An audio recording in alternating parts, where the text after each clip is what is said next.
Hello, my dear students. This is Abhishek Mishra, Faculty of Social Studies at Mount Literacy School, Jhansi. In this video, I am going to teach you Class 10th History, Chapter number 2, Nationalism in India. In my last video, I had taught you about the meaning of Swaraj for the plantation workers and the message of Mahatma Gandhi that was taken differently by the Godem rebels. Now here we are going to study about the civil disobedience movement, how it was started, what were the objectives behind it. So the meaning of civil disobedience is Savinay Avagya Andolan. The meaning of civil disobedience movement was Savinay Avagya Andolan. Mainly, this movement was started to break the law. अंग्रेजों के द्वारा बनाए गए कानूनों को तोड़ने के लिए सिविल डिसोबीडियंस मूवमेंट जो है उसको स्टार्ट किया गया था. इन February 1922, Mahatma Gandhi decided to withdraw the non-cooperation movement. He felt the movement was turning violent in many places and satyagrahis needed to be trained first before they would be ready for mass struggles. Within the Congress, some leaders were by now tired of mass struggles and wanted to participate in election to the provincial councils so that they can set up the Government of India Act of 1919. They felt that it was important to oppose British policies within the councils, argue for reform, and also demonstrate that these councils were not truly democratic. So what some leaders suggested, that the struggles or the movements cannot bring the freedom alone. If they wanted some rights, so there is a need to participate in the election, and after winning the election they can suggest some ways or some reforms that would give a benefit to the Indian citizens. Now, C.R. Das, Motilal Nehru formed the Swaraj party within the Congress to argue for a return to council politics. But young leaders like Jawaharlal Nehru and Subhash Chandra Bose pressed for more radical mass agitation for full independence. Now the party or the leaders were divided into two parts. One were in the favor of election, like Motilal Nehru and C.R. Das. These were in the favor of participating in the election, while Subhash Chandra Bose and Jawaharlal Nehru, as these were the young leader, so they encouraged the mass agitation. कुछ leader ऐसे थे जो चाहते थे कि आंदोलन किए जाएं, कुछ लीडर ऐसे थे जो चाहते थे कि इलेक्शन में पार्टिसिपेट करें, लीडर बने, उसके बाद अपने सुझाव पेश करें सरकार को ताकि उनको राइट्स मिल सकें.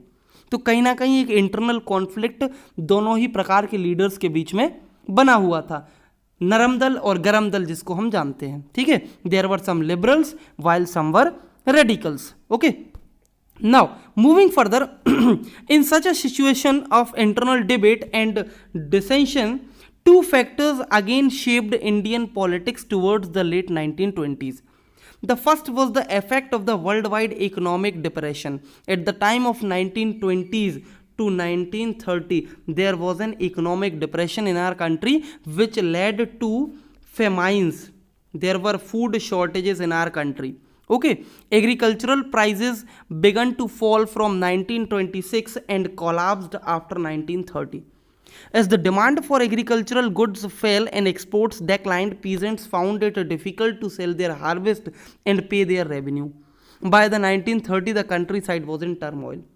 तो गांव की स्थिति जो थी वो पूरी तरीके से खराब हो चुकी थी. Farmers were not able to sell their harvest because the demand of agricultural foods get failed and the exports declined. So all the peasants were quite helpless. They all were dying in starvation. Against this background, the new Tory government in Britain constituted a statutory commission under Sir John Simon. Set up in response to the nationalist movement, the commission was to look into the function of the constitutional system in India and suggest changes. So the problem was that the commission did not have a single Indian member. They were all British. So a Simon commission was made under John Simon to suggest some constitutional changes in Indian constitution. And the problem dealing with this Simon Commission was that they didn't inculcate, or they didn't allow any Indian member to participate in the Simon Commission report. So all the Indians were opposing it. When the Simon Commission arrived in India in 1928, it was greeted with the slogan "Go Simon, back, Simon, go back." So these were the slogans. Lala Lajpat Rai, Punjab Kesari, he lost his life in this movement. He was charged with sticks, wounded very badly, and lost to life.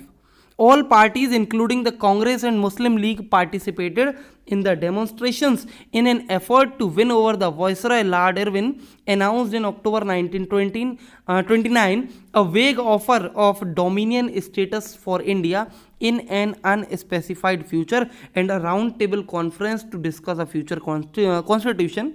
This did not however satisfy the Congress leader. Dominion status बना दिया गया India को कि India now be ruled by a dominion status. Dominion status means where superiority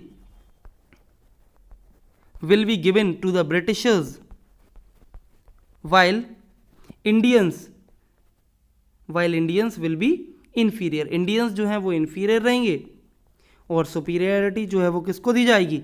It will be given to Britishers. तो Indians को inferior बना के उन्हें ब्रिटिश सरकार के अंडर रूल करा के डोमिनियन स्टेटस का दर्जा इंडिया को दिया जाने वाला था. Okay, so here I am ending this video right now.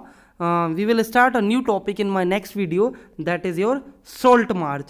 The beginning of your civil disobedience movement was done with the Salt March. The first law, that was the Salt Law, broken by the Salt March. So we will start this topic in our next video. Till then, thank you, goodbye, stay home, stay blessed.